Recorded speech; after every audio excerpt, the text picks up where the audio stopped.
देखिए भाई ने क्वेश्चन किया कि नकली दांत ये लगवाना चाहते हैं, सामने के दांत टूट गए हैं। अब ये नहीं पता कि वो नकली दांत किस मादे के, किस चीज़ के, मटेरियल क्या है, किससे तैयार किए गए हैं, तो वो इनको पता नहीं, तो क्या लगवा सकते हैं कि नहीं। तो ये देखें, एक उसूल में ज़िक्र कर देता हूँ। इस किस्म के बहुत सारे मसाइल आप उससे हल कर सकते हैं। हमारे मज़हब इस्लाम में हर चीज़ की असल उसका पाक और हलाल होना है, सिवाय औरत और गोश्त के। कि औरत में असल हुर्मत है, पहले औरत हराम होती है, फिर निकाह के ज़रिए हलाल होती है या कनीज़ हलाल हो जाती है।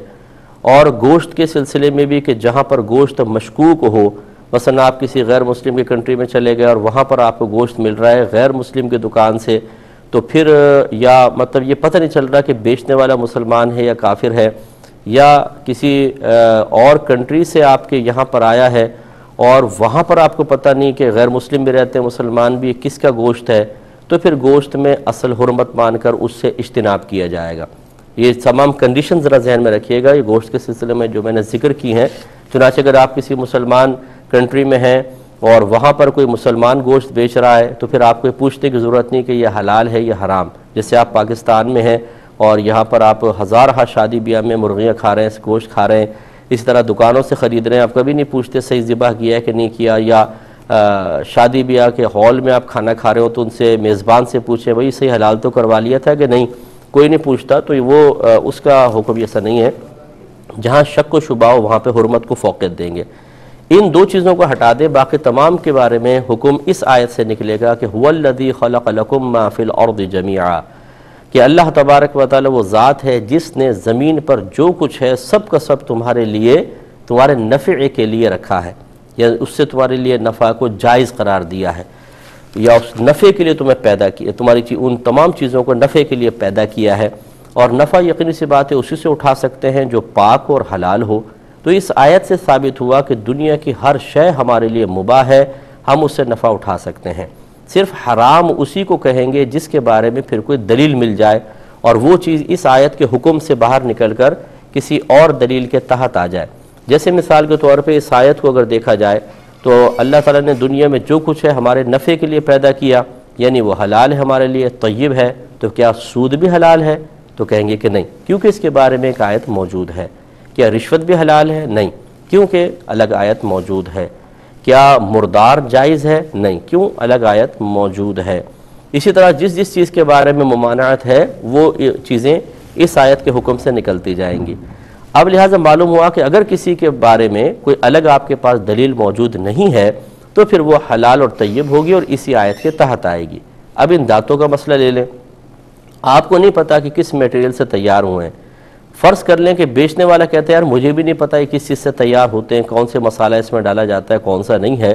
तो बस फिर ये इस आयत के तहत आएगा कि अल्लाह ताला ने दुनिया की तमाम चीज़ें तुम्हारे नफ़े के लिए पैदा की हैं, फिर आपको मज़ीद तहक़ीक़, जुस्तजू किसी की ज़रूरत नहीं है, आप उसको इस्तेमाल कर सकते हैं।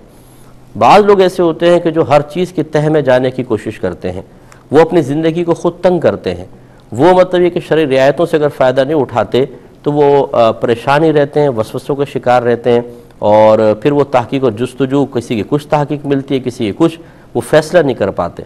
और मैंने इस किस्म के वसाविस के शिकार लोगों को ये देखा है कि वो जो जिसमें उनको वसवसा पैदा होता है उसमें तहक़ीक़ करेंगे और हज़ार चीज़ें बग़ैर तहक़ीक़ के इस्तेमाल कर रहे होंगे, उनको कुछ भी नहीं होता। ये भी मुनासिब नहीं है। तो गुजारिश ये कर रहे थे कि बाज़ लोग हर चीज़ की तहक़ीक़ की तरफ आने की कोशिश करते हैं, ये कैसे बनी है, ये कैसे बनी है। शरीयत ने उसूल बयान कर दिया कि अगर किसी चीज़ के बारे में आपको यकीनी तौर पे हराम होना मालूम हो, नापाक या नजस होना मालूम हो, उससे आप इज्तिनाब करेंगे। और नहीं मालूम है और आप मतलब आसानी से कोई तहक़ीक़ हो सकती है, मतलब किसी से आपने पूछ लिया, जैसे दुकानदार बेच रहा है तो कर लें, लेकिन आपको बहुत ज़्यादा डीपली जाने की कोई ज़रूरत नहीं है, वो आपके लिए तय्यब और हलाल है। और किसी भी चीज़ के हराम होने का यकीन चंद चीज़ों से हो सकता है। नंबर एक, आपने अपनी आँखों से किसी शय को नापाकी, किसी शय में नापाकी को मिलते देखा हो, या नापाक चीज़ से तैयार होते देखा हो, या फिर किसी आदिल शख्स ने देख के ख़बर दी हो।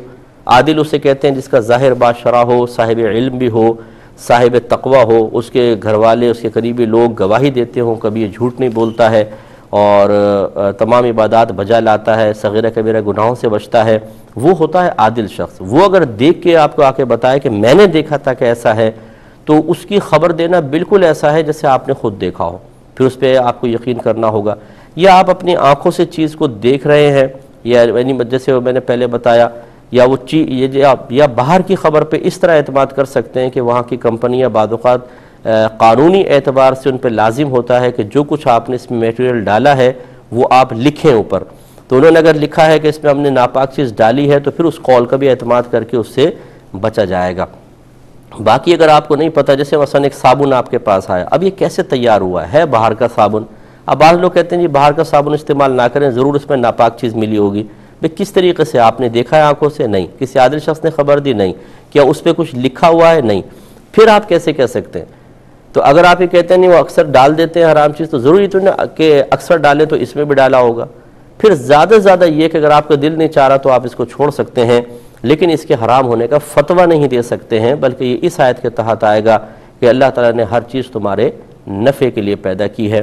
اس اصول کو ذرا ذہن میں رکھیں۔ تو اب اس کا خلاصہ یہی ہے کہ آپ ان دانتوں کو استعمال کر سکتے ہیں، ہاں اگر تیار کرنے والے خود یہ بتا دیں آپ کو، یا کسی طرح آپ کو معلوم ہو جائے کہ اس میں حرام چیز کی آمیزش ہے، تو بہتر ہے کہ پھر اس کو نہ استعمال کریں، کوئی اور دانت وغیرہ آپ استعمال کر لیجئے۔